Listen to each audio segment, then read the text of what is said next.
ये कहानी एक रोजी नामी लड़की की है जो अपनी माँ और उसके बॉयफ्रेंड के साथ समुंदर के सफर पर छुट्टी मनाने तो चली गई, लेकिन उनका ये सफर शायद आखिरी सफर बनने वाला था। कहानी की शुरुआत में हम रोजी की माँ एल्मा को खाना बनाता देखते हैं। रोजी भी अपनी जॉब से वापस आ चुकी थी।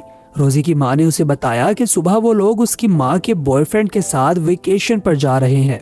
रोजी उनके साथ नहीं जाना चाहती थी, लेकिन एल्मा के बार बार कहने पर रोजी उनके साथ जाने के लिए मान गई। अगले दिन वो दोनों माँ बेटी कार में बैठकर निकल पड़ी। कुछ देर में वो लोग पोर्ट पर पहुंच गए, जहां एल्मा अपने बॉयफ्रेंड डेरेक से मिली। डेरेक एक बहुत ही अमीर इंसान था। फिर वो लोग सारा सामान शिप पर रखकर अपने सफर पर निकल पड़े। बातों से डेरेक एक अच्छा इंसान मालूम पड़ता था, लेकिन रोजी को डेरेक पर बिल्कुल भी भरोसा नहीं था। शिप में रोजी के मोबाइल के सिग्नल भी नहीं आ रहे थे। ये देखकर तो रोजी और भी ज्यादा परेशान हो गई। कुछ देर बाद उन्होंने एल्मा का बर्थडे सेलिब्रेट किया। डेरेक ने एल्मा और रोजी दोनों को गिफ्ट्स भी दिए।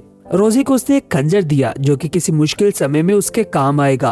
अब धीरे धीरे रोजी को भी डेरेक पर विश्वास आने लग गया। कुछ समय बाद एल्मा बोट के किनारे पर खड़ी मोबाइल यूज कर रही थी कि अचानक वो पानी में गिर गई। डेरेक ने जल्दी से बोट रोककर एल्मा को बाहर निकाला और रोजी को टॉवल लाने के लिए कहा। रोजी नीचे टॉवल लेने गई तो उसे वहाँ गन्स दिखाई दी। खैर, रोजी टॉवल लेकर ऊपर चली गई।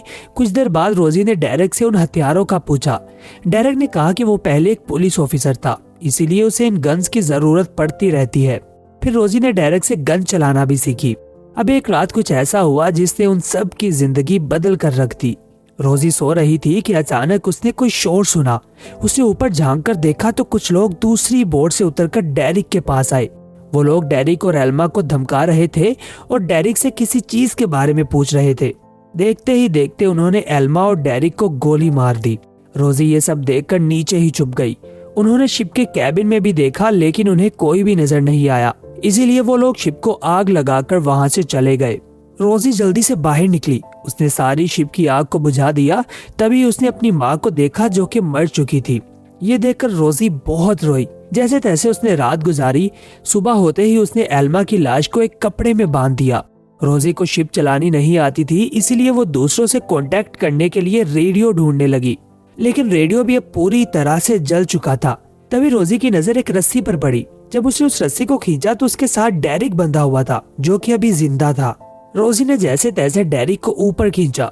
वो डेरेक से एक ही चीज पूछती रही कि आखिर वो लोग कौन थे जिन्होंने उसकी माँ को गोली मारी, लेकिन डेरेक ने कहा कि वो उन लोगों को नहीं जानता था।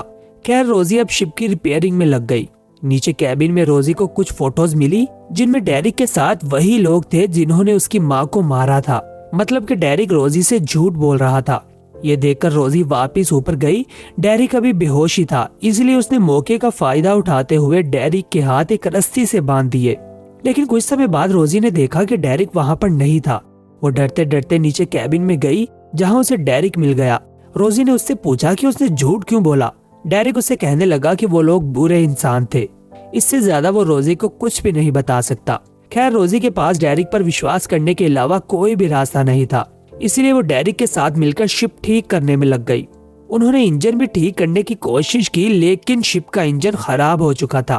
खैर, कुछ ही देर बाद डेरेक जोर जोर से चिल्लाने लगा, क्योंकि वो लोग किनारे की ओर नहीं बल्कि किनारे से दूर जा रहे थे। रोजी बेचारी डर के मारे कमरे में जाकर बैठ गई।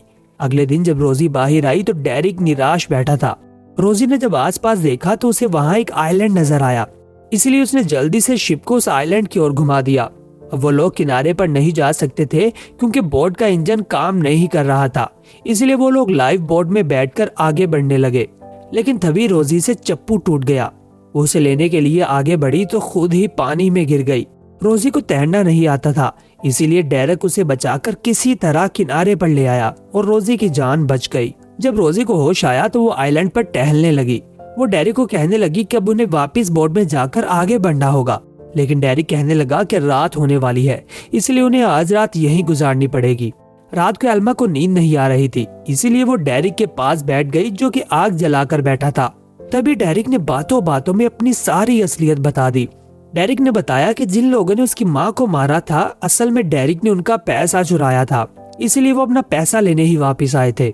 डेरेक ने उसे बताया कि वो उसकी माँ को प्यार नहीं करता था, वो तो बस उसका फायदा उठाना चाहता था।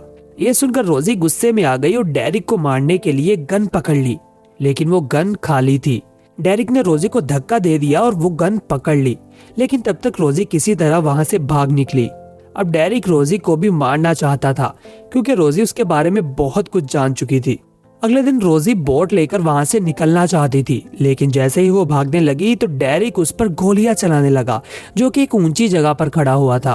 तभी डेरिक का पांव फिसला और वो नीचे जा गिरा, इसलिए रोजी उसे जख्मी हालत में ही छोड़कर वहां से बोट पर निकल पड़ी। लेकिन रात को उसकी बोट में भी पानी भर गया और वो डूबने लग गई।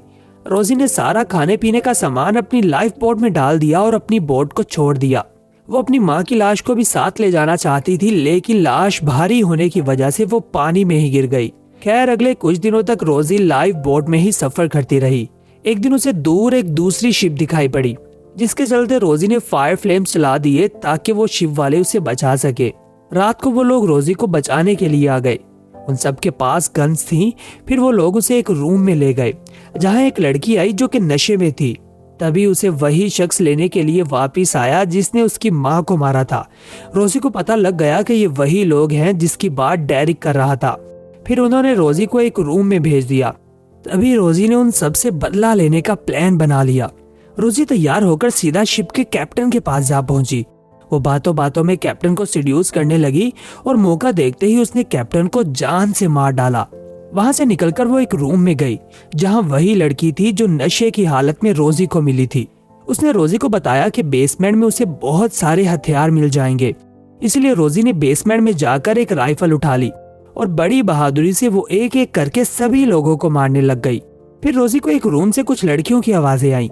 जब उसने डोर खोला तो वहाँ कई सारी कम उम्र लड़कियां कैद थीं। इससे पहले कि वो उन्हें बचा पाती, कैप्टन के एक आदमी ने रोजी के सिर पर पिस्तौल रख दी।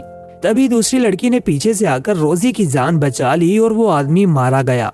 फिर रोजी शिप की छत पर चली गई जहां उसे डेरिक मिला।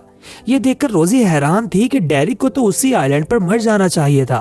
डेरिक कहने लगा कि मैंने कैप्टन से अपनी जान के बदले तुम्हारा सौदा किया था। फिर डेरिक ने रोजी पर हमला कर दिया। खैर, रोजी ने किसी तरह अपनी जान बचाकर बेसमेंट में चली गई। डेरिक भी उसका पीछा करते करते वहां पहुंचा। तभी रोजी ने डेरिक के फेस पर एक केमिकल रिलीज कर दिया और मौके का फायदा उठाते हुए डेरिक को उसी चाकू से मार डाला जो उसने रोजी को तोहफे में दिया था। अब शिप में सभी गुंडे मारे जा चुके थे, बस रोजी और बंदी बनाई हुई लड़कियां ही बची थी। फिर उन लोगों को कुछ दूर एक शहर दिखाई पड़ा। अब हम देखते हैं कि रोजी पुलिस ऑफिसर को सारी सच्चाई बताती है। पुलिस ऑफिसर रोजी को कहने लगा कि उसके परेशानी के दिन अब खत्म हुए। उसे निराश नहीं होना चाहिए क्योंकि अभी उसकी सारी जिंदगी उसके सामने पड़ी है। मूवी पसंद आई हो तो वीडियो को लाइक और चैनल को सब्सक्राइब कर देना। मिलते हैं अगली वीडियो के साथ, तब तक के लिए गुड बाय।